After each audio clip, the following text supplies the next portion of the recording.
رجعت لي.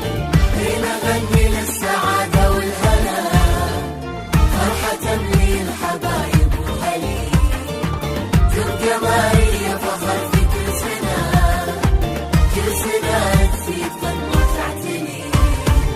التخرج يعني احنا، يعني كفينا، يعني نستاهل تحية، والشعور اللي نحسه ونعيشه تذكره في كل موقف، ونبض هذا القلب واحساسه. نحمد الله ان تعبنا وفلحنا. التخرج يعني